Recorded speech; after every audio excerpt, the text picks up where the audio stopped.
أعوذ بالله السميع العليم من الشيطان الرجيم. بسم الله الرحمن الرحيم. الحمد لله رب العالمين. الحمد لله الذي ذكره شرف للذاكرين وشكره فوز للشاكرين وطاعته نجاة للمطيعين. ثم الصلاة والسلام والتحية والإكرام على أشرف الأنبياء والمرسلين وخاتم النبيين ورحمة للعالمين جد الحسن والحسين بالقاسم محمد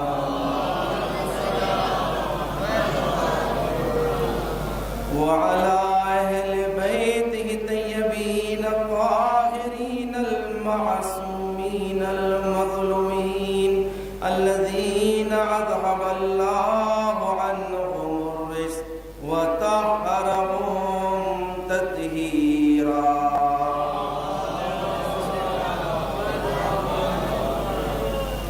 سيما على السيد المطهر والإمام المظفر والشجاع الغزنفر أبي شبير وشبر قاسم طوبى وسقر الأنزي البتين الأشجع المكين العالم المبين الناصر المعين ولي الدين الوالي الولي السيد الرزين الإمام الوسيع الحاكم بنص الجليل المخلص الصفي المدفون بالغريب ليس بني غالب مظهر العجائب ومظهر الغرائب والشهاب الثاقب والحزب الصالب نقطة دائرة المطالب أسد الله الغالب غالب كل غالب ومطلوب كل طالب صاحب المفاخر والمناقب إمام المشارق والمغارب الذي حبه فرض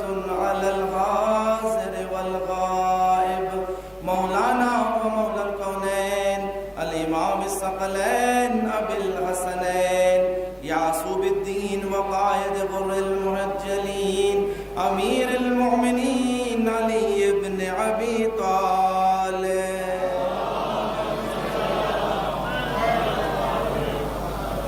ولعنة الله على أعدائهم أجمعين من يوم عداوتهم إلى قيام يوم الدين.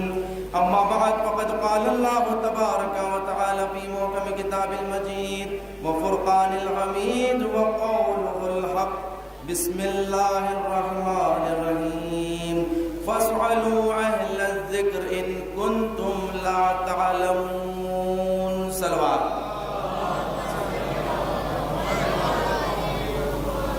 زان گرامی، ایک شخص آپ کے اور میرے چھٹے امام جعفر صادق علیہ السلام آپ کی خدمت میں آ کر سوال کرتا ہے، مولا میں گھر میں داخل ہونا چاہتا تھا اور مجھے کوئی دعا یاد نہیں آئی سوائے اس کے کہ آپ کے جد پر اور اہل بیت پر درود پڑھوں. تو امام نے فرمایا تو نے بہترین سے بہترین دعا کو انتخاب کیا ہے. صلوات پڑھے محمد وآل محمد. کہ بہترین ذکر جو انسان جب گھر میں داخل ہو تو امام نے فرمایا درود سے بڑھ کر کوئی بہترین ذکر نہیں ہے. ظاہر ذکر اہل بیت کی اس قدر عظمت ہے، شرافت ہے کہ ایک شخص نے حبیب ابن مظاہر کو خواب میں دیکھا. عالم دین تھا. عالم دین نے حبیب ابن مظاہر کو خواب میں دیکھا، کہا حبیب اللہ نے تمہیں یہ مرتبہ عطا کیا ہے کہ تم پیغمبر کے صحابی بھی تھے، مولا کائنات کے صحابی بھی تھے، اور تم نے 2 سیدہ شباب اہل الجنہ کی تم نے خدمت کی، اور آخر میں تم نے اپنی جان کو نچھاور کر دیا کربلا میں. بتاؤ کہ اتنی فضیلتیں حاصل ہونے کے بعد بھی کیا کوئی تمنا تمہارے دل میں ہے؟ تو حبیب ابن مظاہر نے کہا یقیناً سید الشہداء کے ساتھ اپنی جان کو نچھاور کرنا اس سے بڑھ کر کوئی فضیلت نہیں، مگر ہاں جب میں دیکھتا ہوں عزاداران امام حسین کہ جو مجلس حسین میں جاتے ہیں اور اس کا اجر و ثواب پاتے ہیں، اور خود میں نے اپنے مولا سے یہ روایت سنی کہ امام نے فرمایا جو ہماری مجالس میں شرکت کرے اور معرفت کے ساتھ ہم پر گریہ کرے اسے 100 شہید کا ثواب دیا جاتا ہے۔ 100 شہید کا ثواب اس کے نام اعمال میں لکھا جاتا ہے کہ جو معرفت کے ساتھ گریہ کرتا ہے، روتا ہے۔ تو حبیب ابن مظاہر کہتے ہیں مجھے تمنا ہے کہ کاش مجھے دوبارہ زندگی مل جائے اور میں فرش عزا پر جا کر بیٹھوں اور حسین ابن علی پر گریہ کروں۔ صلوات پڑھے محمد والے محمد۔ ذالک گرامی جس آیت کو میں نے سرنامہ کلام قرار دیا ہے سورہ نحل کی آیت نمبر 43 کہ جسے پروردگار دو عالم صریح فرما رہا ہے فاسألوا اہل الذکر ان کنتم لا تعلمون، کہ دیکھو تم اگر نہیں جانتے ہو تو اہل ذکر سے سوال کرو، اور اہل ذکر سے مراد اہل علم کہا گیا ہے جو صاحبان علم ہے۔ قرآن مجید نے ایک اصول عطا کیا ہے، ایک ایسا فارمولہ عطا کیا ہے تا قیامت تک کہ جو عقل کے مطابق بھی ہے۔ انسان دنیا میں چاہے کسی مذہب کو مانے یا نہ مانے، کسی دین کو مانے یا نہ مانے، ہر کوئی اس اصول کو مانتا ہے کہ ہمیشہ جب بھی سوال کیا جائے تو اہل علم سے سوال کیا جائے۔ اس میں کوئی شک و شبہ نہیں کہ ہر انسان عاقل اس بات کو مانتا ہے کہ ہمیشہ سوال اہل علم سے کیا جاتا ہے، ہر کسی سے سوال نہیں ہوتا۔ تو سوال کی بڑی اہمیت ہے کہ دیکھو سوال کرو، مگر سوال 2 قسم کے ہوتے ہیں۔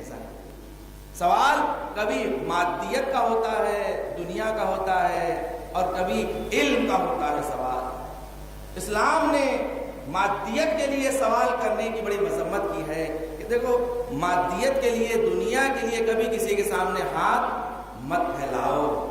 انسان کی شرافت کی بڑی عظمت ہے، اس کی بڑی قیمت ہے کہ دیکھو اسے ہر کسی کے سامنے پیش نہ کرو، مگر یہ کہ تم یقین رکھتے ہو کہ جو اللہ والے ہیں۔ فرمایا 8ویں امام علی ابن موسیٰ رضا علیہ السلام، آپ کی حضور میں ایک شخص آیا اور آ کر مولا کے سامنے اپنی مشکل کو پیش کیا، کہا مولا میں پریشان ہوں، اتنا قرض ہو چکا ہے۔ تو امام فوری گھر میں داخل ہوئے، داخل ہونے کے بعد اس کی مطالبہ شدہ رقم لے کر آ کر آپ نے دروازے کے پشت سے اپنے ہاتھ کو باہر کیا اور اس کے حوالے کر دیا، وہ لے کر چلا گیا۔ تو امام کا صحابی جو گھر میں بیٹھا ہوا تھا اس نے کہا مولا آپ نے تو اسے دیکھا تھا اور اس نے بھی آپ کو دیکھا ہے، پھر آپ نے جب یہ پیسہ دیتے ہوئے آپ نے دروازہ بند کیوں کیا؟ امام نے کہا اس لیے کہ میں اس کی شرمندگی کہ جو اس کے چہرے پہ وارد ہوتی ہے کہ جب انسان کسی کے سامنے ہاتھ پھیلاتا ہے وہ میں نہیں دیکھنا چاہتا تھا۔ امام نے کہا اس لیے میں نے دروازے کو بند کر کے دیا۔ ذالک گرامی کہ یقیناً دینے والے کے لیے بڑی تعریف بیان کی گئی ہے کہ دیکھو جو بھی تم سے سوال کرے تم کسی کو خالی ہاتھ رد مت کرو، خالی ہاتھ رد مت کرو۔ چوتھے امام زین العابدین علیہ السلام آپ فرماتے تھے اپنی کنیز کو کہ دیکھو روز جمعہ مخصوصاً جو بھی فقیر در پر آئے اسے خالی ہاتھ نہ لوٹاؤ، انہیں عطا کرو۔ تو وہاں پر آپ کے شاگرد اور آپ کے چاہنے والے صحابی وہاں موجود تھے، ابو حمزہ سمالی، جس کی دعا مبارک رمضان میں پڑھی جاتی ہے، ابو حمزہ سمالی کی دعا معروف۔ ابو حمزہ سمالی نے سوال کیا مولا مانگنے والا ہر کوئی محتاج نہیں ہوتا، ان میں بہت سارے بہروپیے ہوتے ہیں کہ جو ضرورت مند نہیں ہوتے مگر مانگتے ہیں، جنہوں نے اپنا رسم بنا لیا ہے، اپنی عادت بنا لی ہے۔ امام نے کہا ہاں جانتا ہوں، اگر مانگنے والا ہمیشہ اپنی احتیاج کے مطابق مانگتے اور اگر کوئی مانگنے والے کو خالی ہاتھ لوٹا دیتا تو اللہ اسی وقت اس پر عذاب نازل کرتا اور اسے ختم کر دیتا کہ جو کسی حاجت مند کی حاجت کو پورا نہیں کرے، مگر کیونکہ اس میں سچے اور جھوٹے دونوں ہوتے ہیں اس لیے اللہ فوری عذاب نہیں کرتا ہے۔ نہیں کرتا ہے۔ اس کے بعد فرمایا یاد رکھو روز جمعہ وہ دن تھا کہ حضرت یعقوب کے در پر بھیکاری آیا تھا مانگنے کے لیے، مگر کسی نے اس کی آواز نہیں سنی، تو اللہ نے پھر یعقوب اور یوسف میں وہ جدائی کو پہنچایا، وہ جدائی، وہ بلا نازل ہوئی کہ باپ اور بیٹے میں جدائی ہوئی ہے۔ اس لیے روز جمعہ کبھی کسی کو اپنے گھر سے خالی ہاتھ نہ لوٹاؤ، امام نے فرمایا۔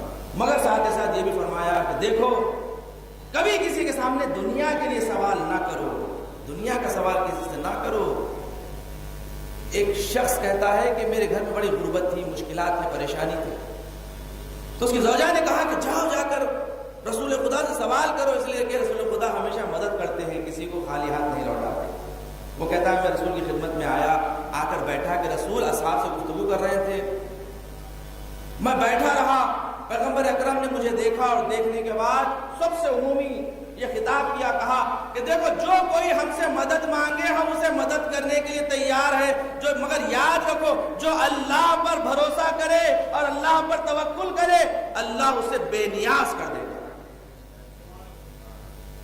وہ کہتا ہے جیسے ہی رسول خدا نے یہ کہا میں اپنی بات کو رسول خدا کے سامنے پیش نہیں کر پایا، میں واپس گھر لوٹ کے آ گیا۔ میری زوجہ نے پوچھا کہ کیا تم نے سوال نہیں کیا؟ کہا کہ نہیں، رسول خدا نے ایسی حدیث مجھ میرے سامنے کہی کہ میں شرما گیا کہ رسول خدا کے سامنے ہاتھ پھیلاؤں، میں واپس آ گیا۔ دوسرے دن زوجہ نے کہا جاؤ جا کر کہو کہ اس لیے کہ ہمیں ضرورت ہے۔ دوسرے دن بھی پیغمبر اکرم نے یہی حدیث کہی جو ہم سے مانگے ہم اسے دیں گے، مگر یاد رکھو جو اللہ پر بھروسہ کرے گا اللہ اسے بے نیاز کر دے گا۔ دوسرے دن بھی وہ لوٹ کر واپس چلا جاتا۔ تیسرے دن جب اس زوجہ کہتی ہے کہ دیکھو اس کے علاوہ کوئی چارہ نہیں ہے کہ پیغمبر سے مدد لے لو، وہ کہتا ہے میں دوبارہ تیسری مرتبہ آیا، آنے کے بعد پھر سے پیغمبر نے وہی حدیث تکرار کی۔ اس کے بعد کہتا ہے میں گھر نہیں گیا، میں سیدھا جنگل میں جا گیا، جنگل میں جانے کے بعد میں نے کچھ لکڑیوں کو جمع کیا، لکڑیوں کو جمع کر شہر میں لایا، لوگ لکڑیوں کو خریدنے لگے، اس لیے کہ اس زمانے میں لکڑی کے ذریعے جلایا جاتا تھا اور اسی کے ذریعے استعمال ہوتا تھا۔ کہا کہ میں لکڑیوں کو لایا، لانے کے بعد بیچنے لگا، کچھ پیسہ میرے پاس آیا، میں گھر گیا، گھر جانے کے بعد اس کے ذریعے کچھ روٹی کا انتظام کیا۔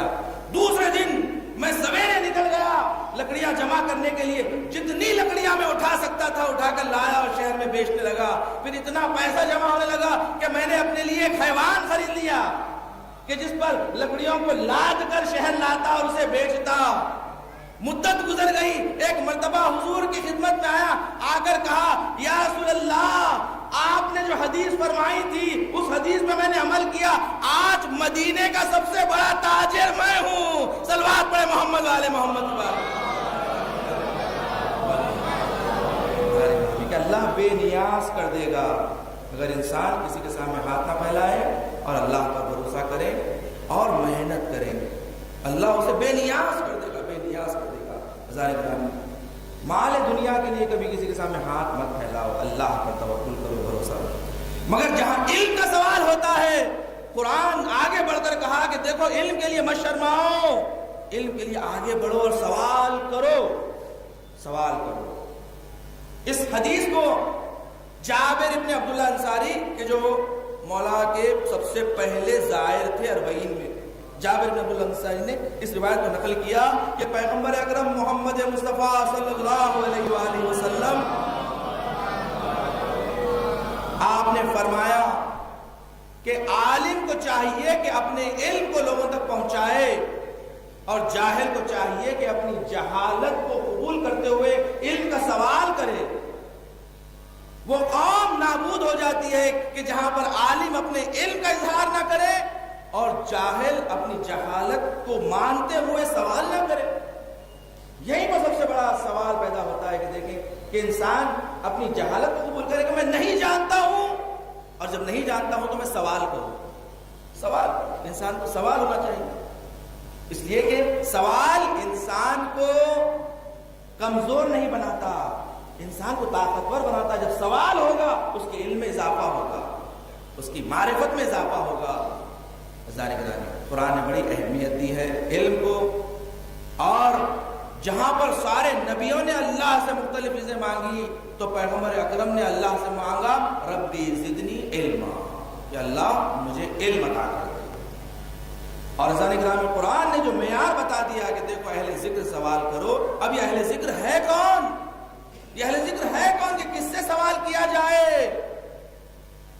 تو پیغمبر نے فرمایا اہل ذکر سے مراد میری آل ہے، میری آل سے سوال کیا جائے، میری آل سے سوال کیا جائے کہ جو بھی دین کا تمہیں سوال ہو، تمہیں آخرت کا سوال ہو یا دنیا کا سوال ہو، جاؤ اہل بیت سے سوال کرو۔ 5ویں امام اور 8ویں امام، امام علی ابن موسیٰ رضا علیہ السلام، کہ آپ نے فرمایا نحنو اہل الذکر وَنَحْنُ مَسْئُولُونَ، ہم ہی اہل ذکر ہے اور ہم ہی ہیں جس سے سوال کیا جائے، ہم ہی ہیں جس سے سوال کیا جائے۔ عزیزان گرامی، کہ اہل بیت ہے کہ جس سے سوال کیا جائے کہ آؤ دین ان سے پوچھو، ان سے حاصل کرو، ان سے لو۔ عزیزان گرامی، اہل سنت کی مشہور اور معروف تفاسیر میں بیان کیا ہے اس آیت کے ذیل میں کہ یہاں سے مراد پنجتن پاک ہے کہ جس سے سوال کیا جائے، جس سے پوچھا جائے، اور اس کے بعد کہا ہم اہل الذکر والعقل والبیان، اور یہی اہل بیت ہی ہے کہ جو اہل ذکر ہے اور اہل عقل ہے اور اہل بیان ہے۔ اگر ذکر ہے تو انہی کے پاس، اگر عقل ہے تو انہی کے پاس، اگر بیان ہے تو انہی کے پاس۔ تو اہل بیت کے در پر آؤ عزیزان گرامی، اہل بیت کے در پر آؤ عزیزان گرامی، کہ آج مسلمانوں کے لیے کہ ہم کس سے سوال کریں، کس سے دین لیں، کس سے اپنا مذہب پوچھیں، قرآن نے شفاف بتا دیا، راستہ بیان کر دیا۔ اہل ذکر سے سوال کرو، اہل علم سے سوال کرو، اور اہل علم کون ہے؟ تمام مفسرین نے کہا کہ اہل ذکر سے مراد اہل بیت علیہ السلام ہے، کہ ان سے سوال کیا جائے، ان کے در پر آیا جائے۔ خلیفہ دوم کے زمانے میں ایک مسئلہ پیش آیا کہ ایک شخص کی کنیز کو بیٹی ہوئی اور اس کی زوجہ کو بیٹا ہوا، مگر دونوں بچے آپس میں مل گئے، کس کا بیٹا ہے اور کس کی بیٹی ہے اب یہ پتہ نہیں چل رہا ہے۔ آئے شورى قاضی کے پاس، شورى قاضی نے کہا کہ یہ کیسے پتہ لگایا جائے کہ بیٹا کس کا ہے اور بیٹی کس کی ہے؟ عزیزان گرامی، آپ دیکھیں کہ اس زمانے میں نہ کوئی ڈی این اے ٹیسٹ تھا، آج کے زمانے میں ڈی این اے ٹیسٹ ہے کہ فوری معلوم ہو جاتا ہے کس کی اولاد ہے۔ پیغمبر اکرم نے 1400 سال ایک ایسا ڈی این اے ٹیسٹ دیا ہے کہ دیکھو تا قیامت تک ایسا ٹیسٹ تمہیں دیتا ہوں، دیکھو علی کی ولایت اور محبت سے آزما لو، علی کے ذکر سے اگر چہرے مکھر جائیں۔ عزیزان کرام، پیغمبر نے تا قیامت تک ایسا ٹیسٹ دے دیا ہے، بتا دیا ہے۔ ذکر علی عبادہ، علی کا ذکر عبادت ہے۔ زینوا مجالسکم بذکر علی ابن ابی طالب، اپنی مجلسوں کو علی کے ذکر سے مزین کرو۔ شورى قاضی نے کہا کہ میں کیسے پتہ لگا سکتا ہوں کہ کس کا بیٹا ہے، کس کی بیٹی ہے؟ آئے خلیفہ دوم کے پاس، کہا کہ مسئلہ پیش آیا ہے، آپ بتائیں کہ کیا حکم ہے؟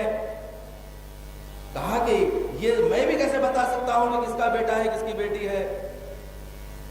کہا کہ ہاں ایک شخص ہے جو نسلوں کو بتا دیتا ہے، جو نسلوں کا پتہ لگاتا ہے، وہ ایک ہی شخص ہے، آؤ علی کے۔ کس نے کہا علی کو بلایا جائے؟ کہا نہیں، دریا کو بلایا نہیں جاتا، پیاسا دریا کے پاس جاتا ہے۔ چلو علی کے پاس، سارے لوگ آتے ہیں، دیکھتے ہیں کہ مولا کائنات باغ میں کام کر رہے ہیں، خاک نکال رہے ہیں۔ ایک مرتبہ جیسے ہی آنے کے بعد دیکھا کہ سارے لوگ آئے مدینے کے، کہا کہ یا علی مشکل پیش آ گئی ہے، مسئلہ پیش آیا ہے، یہ مسئلہ ہے۔ مولا کائنات نے زمین سے خاک کو اٹھایا، اٹھانے کے بعد کہا یہ مسئلے کا جواب زمین سے مٹی اٹھانے، خاک اٹھانے سے آسان ہے، اس کا جواب اس سے آسان ہے۔ امام نے فرمایا دونوں ماؤں کا دودھ تولا جائے، دونوں کا مقدار کا دودھ لیا جائے اور تولا جائے، اور جس کا ماں کا دودھ وزن ہوگا اس کا بیٹا ہے، اور جس کا دودھ ہلکا ہوگا اس کی بیٹی ہے۔ تولا گیا، واضح ہو گیا، دونوں جو برابر مقدار میں دودھ تولا گیا تھا۔ ایک کا دودھ وزن ہے اور ایک کا ہلکا ہے۔ آخر میں سوال ہوا مولا یہ بتائیں کہ اس کی دلیل کیا ہے؟ اس لیے کہ آپ نے بتا دیا، ہم نے توڑ بھی لیا اور واضح بھی ہو گیا، مگر کوئی بتائے کہ قرآنی دلیل ہے؟ مولا نے فرمایا، قرآن مجید میں پروردگار نے فرمایا وَلِلذَّكَرِ حَظُّ الْأُنثَيَيْنِ، بیٹے کے لیے 2 حصے ہوتے ہیں۔ تو اللہ نے ماں کے دودھ میں بھی بیٹے کے لیے 2 برابر وزن رکھا ہے بیٹی کے مقابل میں۔ صلوات پڑھے محمد والے محمد۔ عزیزان گرامی، کہ اہل بیت فاسألوا اہل الذکر ان کنتم لا تعلمون، کہ اہل ذکر سے سوال کرو، یہی وہ ہے کہ جس کے در سے تمہیں جواب ملے گا، تمہیں دین ملے گا تو اسی در سے، آخرت ملے گی تو اسی در سے ملے گی۔ عزیزان گرامی، یقیناً آج کی مجلس منسوب ہے اس شہزادے سے جس کا لقب ہے مظلوم، جو مظلوم ہے۔ عزیزان گرامی دیکھیں، جہاں پر مانگنے کا سوال ہوتا ہے، جہاں دنیا کا مانگنے کا سوال ہوتا ہے، مگر پانی مانگنے کے لیے کہیں نہیں کہا گیا ہے کہ یہ عیب ہے۔ پانی کے لیے کہا گیا ہے تم بے جھجک کسی سے بھی پانی مانگ سکتے ہو۔ پانی عزیزان گرامی، تشنگی، کہا گیا پانی کسی سے ہی مانگو۔ آپ دیکھیں اہل بیت نے کبھی بھی اپنی غربت میں، مصیبت میں کبھی بھی اس سے کسی سے سوال نہیں کیا، کبھی کھانا نہیں پوچھا، مگر ہاں پانی کے لیے سوال کیا۔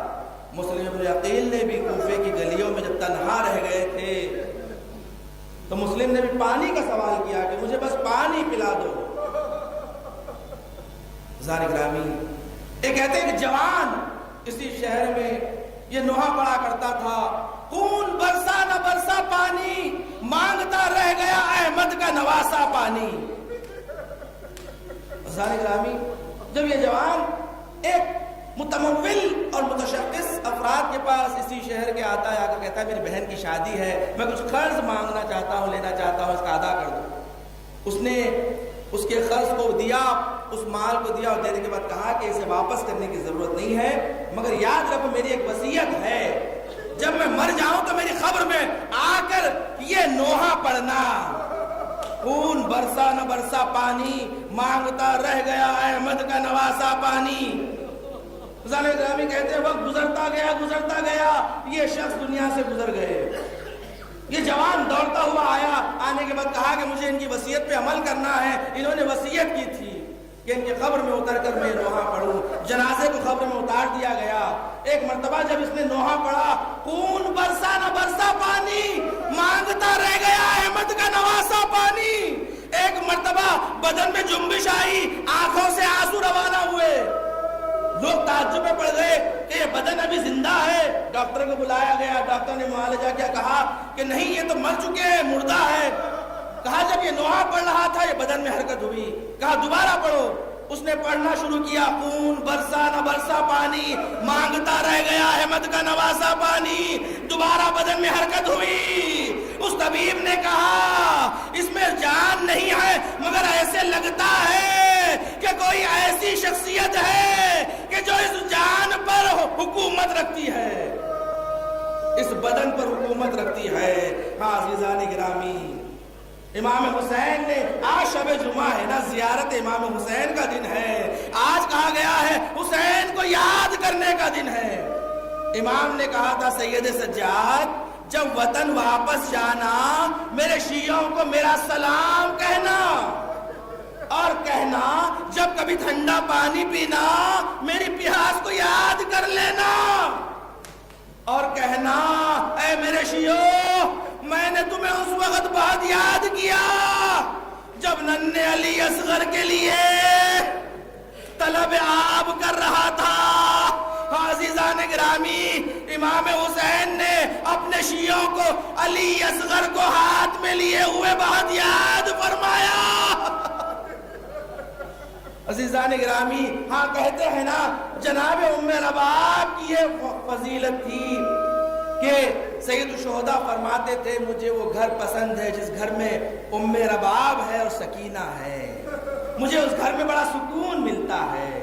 اس قدر یہ بی بی کی فضیلت ہے۔ ہاں یہ بی بی کہتی ہے ایک مرتبہ شب عاشور تھا، سارے خیموں میں ہر ماں اپنے بیٹے کو تیار کر رہی تھی۔ ایک مرتبہ امام حسین آگے بڑھے، دیکھا زینب ہے اون محمد کو تیار کر رہی ہے، کہتی جاتی بیٹا کل صبح ایسے نہ ہو کہ تم سے پہلے علی اکبر شہید ہو جائے اور تم زندہ رہو۔ دیکھو یاد رکھو کہ کل علی اکبر سے پہلے تم شہید ہونا۔ آگے بڑھے، دیکھا ام فروا ہے اپنے قاسم کو تیار کر رہی ہے، کہتی جاتی قاسم کل ایسے نہ ہو کہ کل تم سے پہلے علی اکبر اور محمد شہید ہو جائے، میں تمہاری جدہ کے سامنے شرمندہ ہو جاؤں۔ آگے بڑھے، دیکھا ایک خیمہ ہے، رباب جھولے کو ہلاتی جاتی اور گریا کرتے جاتی، یہ کہتی ہے میرے لال کاش تو اتنا بڑا ہوتا، میں تجھے میدان کی جانب روانہ کر دیتی، مگر اتنا چھوٹا ہے کہ تم میدان میں جا بھی نہیں سکتا۔ ہائے رباب تیری جدہ کے سامنے کیا صورت دکھائے گی۔ امام حسین خیمے میں داخل ہوئے، کہا رباب پریشان نہ ہونا، کل تیری اولاد کربلا میں ایسا جنگ کرے گی، ایسی جنگ کرے گی کہ علی اکبر کی جنگ چھوٹی ہو جائے گی، عباس کی جنگ چھوٹی ہو جائے گی، قاسم کی جنگ چھوٹی ہو جائے گی، کل تیرا علی اصغر ایسے معرکہ کرے گا۔ عزیزان گرامی، ہاں رباب سمجھ نہ پائی کہ میرا علی اصغر کیسے جنگ کرے گا۔ ہاں وہ وقت بھی آیا کہ جب قافلہ مدینے واپس آ گیا، جناب رباب نے کربلا میں قبر حسین پر یہ بیان کرتی ہے کہ اے والی میرا سہاگ بھی اجڑ گیا، میری گود بھی اجڑ گئی، میرا علی اصغر آپ کے سینے پہ ہے، میری سکینہ قید خانے میں ہے۔ اے والی میں نے آپ کا جنازہ جلتی ہوئی زمین پہ دیکھا ہے، میں وعدہ کرتی ہوں کبھی سائے میں نہ جاؤں گی۔ عزیزان گرامی، جناب عمر رباب نے یہ وعدہ کیا قبر حسین پر۔ ایک مرتبہ جب مدینے واپس آ گئے، مدینے واپس آنے کے بعد رباب جب بھی سورج نکلتا یہ دھوپ میں آ کر بیٹھ جاتی، اس لیے کہ رباب نے دیکھا میرے والی کا جنازہ دھوپ میں رہا، میرا ننھا علی اصغر دھوپ میں تڑپتا رہا، وقت گزرتا رہا۔ ایک مرتبہ بہت طوفانی بارش مدینے میں ہونے لگی، جناب زینب نے کہا اے سید سجاد جا کر اماں رباب سے کہو کہ سائے میں آ جائے۔ ہاں عزیزان گرامی، آپ دیکھ رہے ہیں نا بارش کیسے ہوتی ہے، ہاں ایسے ہی بارش مدینے میں ہونے لگی۔ سید سجاد نے کہا اماں رباب اب سائے میں آ جائیے۔ جناب ام رباب نے کہا سید سجاد میں نے اپنے والی سے وعدہ کیا تھا، مگر آپ بھی امام وقت ہے، آپ کی بھی بات سننا مجھ پر واجب ہے، مگر کیا کروں، میں نے اپنے والی سے وعدہ کیا تھا۔ اب جو سید سجاد نے اپنی ماں کا بازو تھاما، ایک جانب سے زینب نے بازو تھاما، جناب ام رباب کو اٹھانے لگے، مگر دیکھا اب جناب ام رباب اٹھتی نہیں ہے، جناب ام رباب زمین پہ گر گئی۔ اب جو سید سجاد نے دیکھا کہا بوبی اماں انا للہ و انا الیہ راجعون، رباب ام رباب دنیا سے گزر گئی۔ ہاں عزیزان گرامی، علی اصغر ننھا سا علی اصغر تھا۔ جب مختار نے حرملہ کو گرفتار کیا تو حرملہ سے سوال کیا، حرملہ بتا تو نے کربلا میں کیا کیا؟ حرملہ نے کہا اگر مختار تو سن سکتا ہے تو سن، میں جب کربلا میں وارد ہوا تو 3 سے شعبہ تیر لیے ہوئے کربلا میں آیا تھا، اور میں نے یہ 3 تیر ایسے مقام پر استعمال کیے ہیں مختار تو برداشت نہیں کر سکے گا۔ اے مختار میں نے پہلا تیر جب عباس مشکیزہ سکینہ کو لیے ہوئے خیمے کی جانب جا رہے تھے، عباس کے بازو قلم ہو گئے، عباس نے مشکیزے کو دندان سے سنبھالتے ہوئے خیمے کی جانب جا رہے تھے، میں نے سے شعبہ تیر کو عباس کا وہ مشکیزہ جس کے اوپر لکھا ہوا تھا ہائے سکینہ، عزیزان گرامی، اور حرملہ نے کہا میں نے اسے شعبہ تیر جو چلایا مشکیزہ سکینہ چھد گیا، عباس کی آس ٹوٹ گئی۔ اے مختار میں نے دوسرا تیر جب چلایا جب حسین کا کوئی انصار باقی نہ رہا، حسین یہ کو اکیلا تنہا رہ گیا تھا۔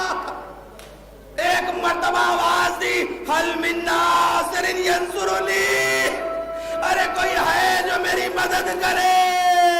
ایک مرتبہ حسین نے خیمے کا رخ کیا، خیمے سے بیویوں کی رونے کی آواز بلند ہوئی۔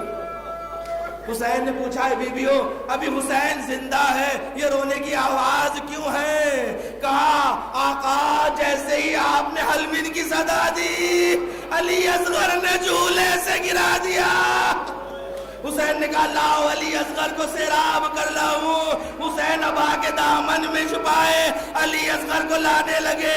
اب جو ابا کا دامن ہٹایا اشقیاء نے دیکھا ننھا سا علی اصغر، ارے علی اصغر ہے، پیاز ہے۔ حسین نے کہا علی اصغر تم بھی اپنی حجت کو تمام کر دو۔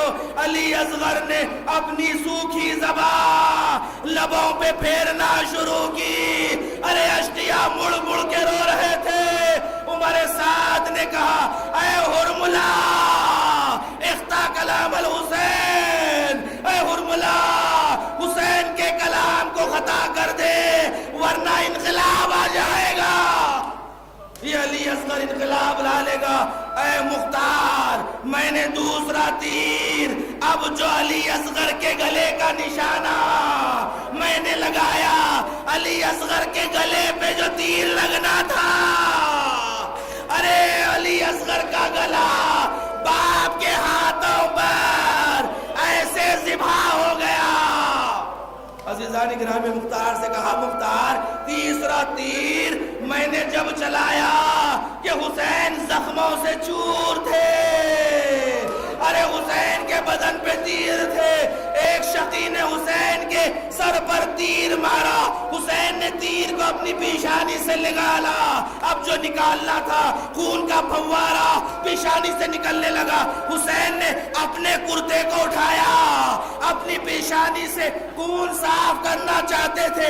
میں نے حسین کا چمکتا ہوا سینہ دیکھا، میں نے تیسرا تیر حسین کے سینے پہ لگایا۔ ارے حسین اب گھوڑے پہ سنبھل نہ سکے، ارے گھوڑے سے زمین پہ آئے۔ ارے ایک ماں مدینے سے آئی ہے، آ میرے حسین اپنی ماں کے گود میں آ جا۔ لعنت اللہ علی قوم الظالمین وسيعلم الذين ظلموا أي منقلب ينقلبون۔ بارہا پروردگارا تجھے ذکر خلیل کا واسطہ ہمارے گناہان صغیرہ کبیرہ کی مغفرت فرما۔ شب جمعہ ہے، ہم سب کو زیارت امام حسین علیہ السلام نصیب فرما، شفاعت مادر حسین نصیب فرما۔ پروردگار جو مومن بیمار ہے، علیل ہے، التماس سے دعا کہی ہے، ان سب کو شفاء کاملہ و عاجلہ عنایت فرما۔ پروردگارہ اس شہر بلا و شہر حیدرآباد سے بلاء زمینی و آسمانی کو دور فرما، شر انس جن سے محفوظ فرما، جلد سے جلد کرونا وائرس کا خاتمہ فرما۔ پروردگار ہمارے مرحومین کی مغفرت فرما، انہیں درجات عالیہ نصیب فرما۔ دنیا میں جہاں جہاں مومنین مومنات ان کی جان و مال عزت و آبرو دین و ایمان کی حفاظت فرما، مقامات مقدسات کی حفاظت فرما۔ علماء اعلام مراجع کرام کا سایہ ہمارے سر پر قائم دائم فرما۔ دشمنان اہل بیت، دشمنان اسلام، دشمنان عزاداری کو نیست و نابود فرما۔ امام زمانہ کے ظہور میں تعجیل فرما، ہمیں امام کے اعوان و انصار میں شمار فرما۔ آپ سے گزارش ہے ایک مرتبہ سورہ حمد، 3 مرتبہ سورہ اخلاص کی تلاوت، 3 مرتبہ سورہ اخلاص کی تلاوت فرمائے۔ ان مرحومین کے لیے سال فرمائے۔ سید محب علی عابدی ابن سید سجاد علی عابدی، کنیز حسن بنت مرزا حبیب اللہ خان اور جملہ مرحومین مومنین